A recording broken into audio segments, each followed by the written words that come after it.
Goodbye hot girl summer, hello feral girl fall. Babe wake up, new A24 dinner monologue just dropped. Oh she's just German. The director yelled cut. But Mia Goth heard cunt. And just went with it. This is gonna be my American Psycho.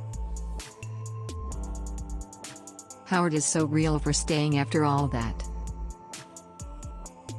Damn, I need me a freak like that. Many movies have been colloquially dubbed Joker for women, but this is the only one that actually earns the title. She's a star. She's a star. She's a star. She's a star. She's a big, bright, shining star. Pearl is not a horror movie in the same way X is a horror movie, but it's also why it works as the perfect companion to X. It opts completely out of the slasher genre, substituting the blood and sex-infused depravity of X. There's still some interesting moments in Pearl, with a full-blown character study of Pearl.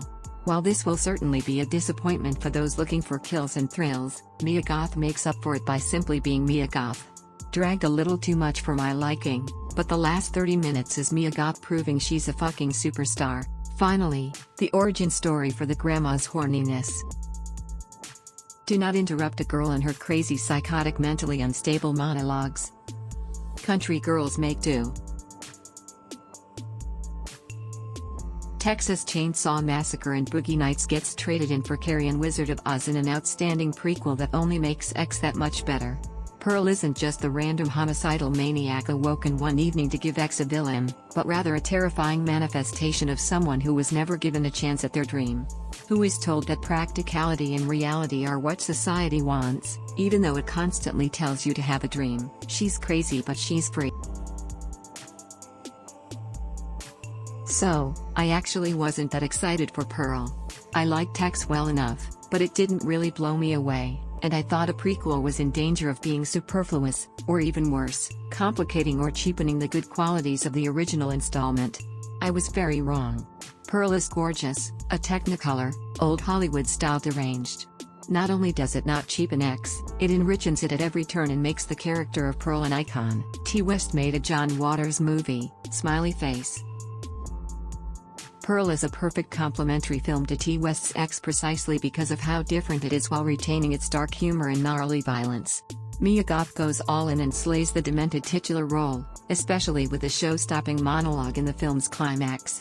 Loved its homage to the cinema of old, in this case, 1950s Technicolor with a more classical film score, editing transitions and other fun aesthetic choices. The real female Joker. Pearl, so there's this scarecrow. The farm animals. With a striking and melodramatic color palette and a more psychological focus, Pearl does have its unique attributes compared to the grindhouse terror of X, but it struggles to rise above the ambitions of a neat side project.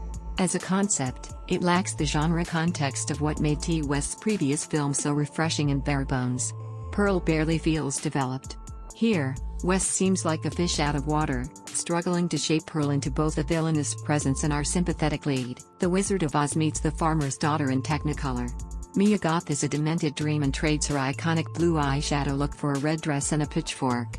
Don't go into this expecting that exploitation feel X was exuding, although I miss that. Pearl focuses on one girl's obsession and need for stardom.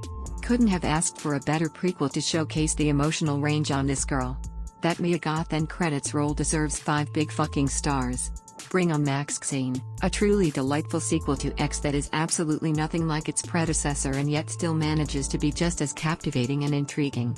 For a movie that came out literally just months after the first one, I am shocked at how great it is. This is a companion movie more than a sequel, or prequel, and it's not nearly as heavy on the horror, but it more than makes up for it with a storyline that kept me completely riveted. Mia Goth for Best Actress. This was great. Loved the setting and aesthetic. Mia Goth was sensationally unhinged. Another horror classic. Can't wait for Maxxxine.